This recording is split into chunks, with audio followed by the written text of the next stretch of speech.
Hello people. As part of continuation to the time complexity intermediate DSA, we'll compare algorithms using graph.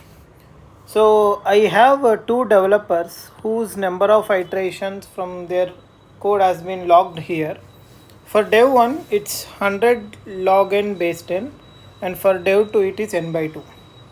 So if you observe the graph, you see something around n equal to some around 3500, both graphs coincide. But if the n is less than 3500, obviously the x by 10, which is in blue color, takes less time. And if any longer n is greater than 3500, the green graph, that is log n base 100, takes less time, which is faster execution. So I'll draw some conclusions here. So at n equal to 3500, both coincide or equal. If n is greater than 3500, that means my dev 1, that is a log graph, takes less time or faster. Anywhere n is less than 3500, I can say dev 2 wins, right? So you cannot actually graph for every iteration that you have, which is practically not possible. So we need some process in place which approximates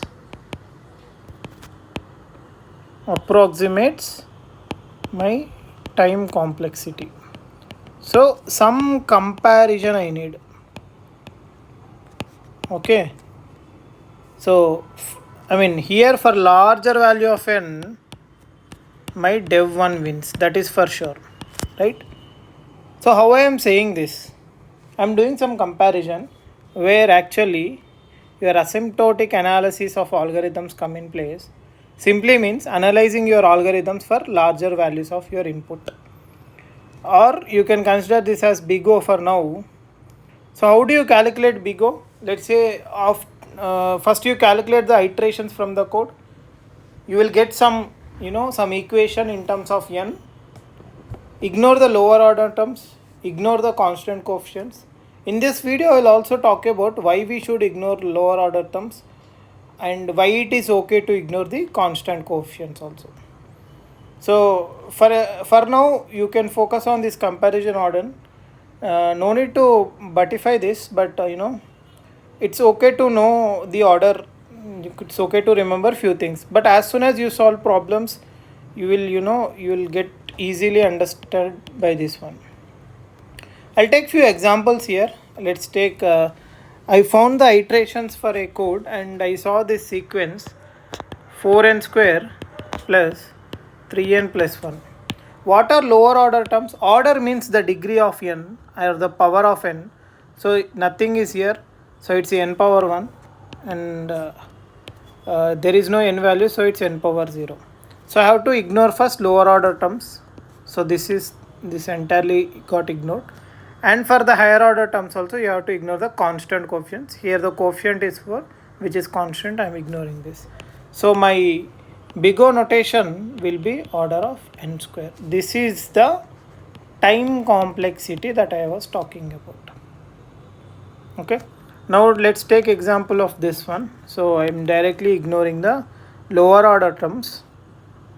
Okay. So I ignore 6, 4n and 3n.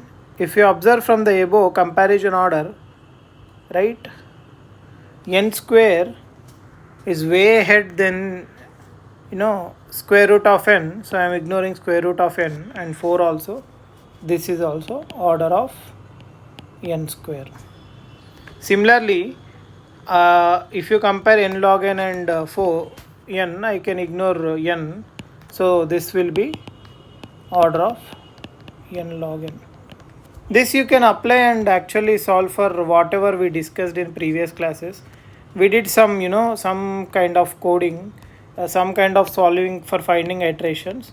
This one I can say order of 2n directly if I ignore all the lower order terms.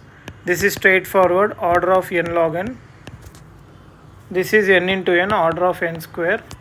There is no other term to ignore. Coefficient I can ignore. So in 10n I can ignore 10.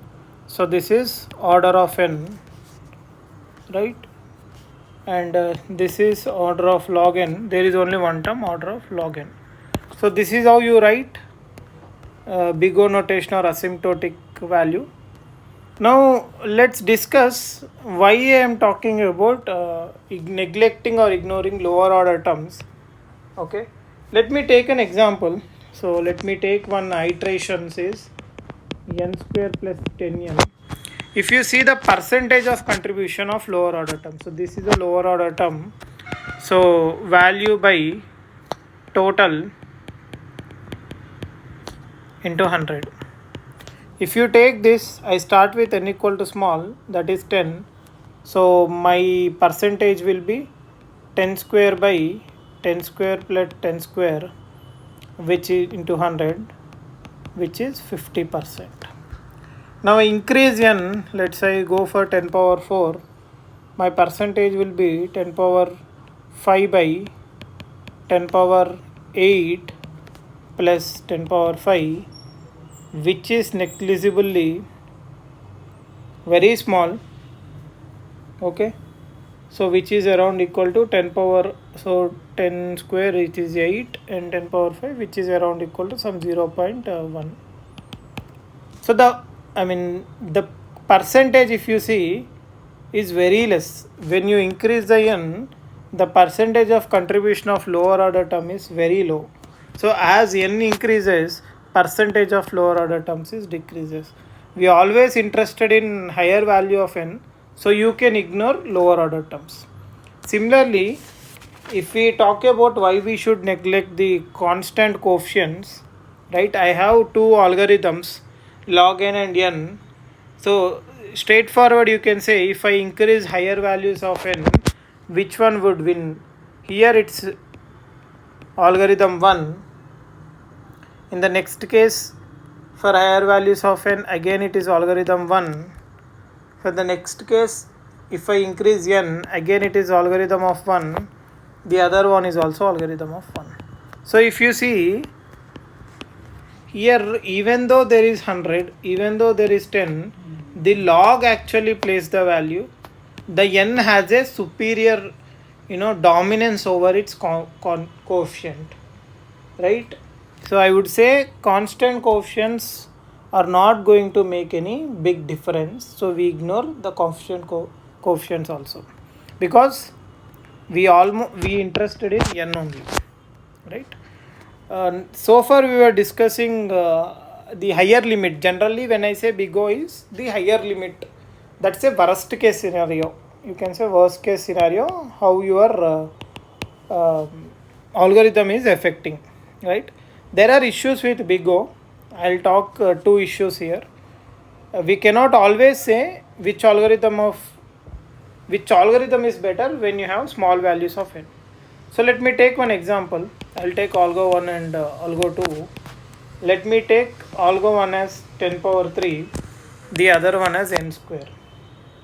Okay, and I'll take n values. First I will take 10, then 100, then 10 power 3. If it is 10, algo 1 is actually 10 power 4, algo 2 is 10 square. So the winner is algo 2. Now I am increasing n value. So algo 1 iterations become 10 power 5. Algorithm 2 iterations become 10 power 4. Now the again winner is algorithm 2. But if I go for 10 power 3, right? 10 power 3 it is 10 power 6. And this one is also 10 power 6. Both are same, right? But if I increase just one iteration, 10 power 1, right? 10 power 3 plus 1, this will become 10 power 3 into 10 power 3 plus 1. The algorithm 2 will become 10 power 3 plus 1 into 10 power 3 plus 1. In this case, clearly we will say algorithm 1 is best. So for small values of n, you won't be able to actually tell which algorithm is better.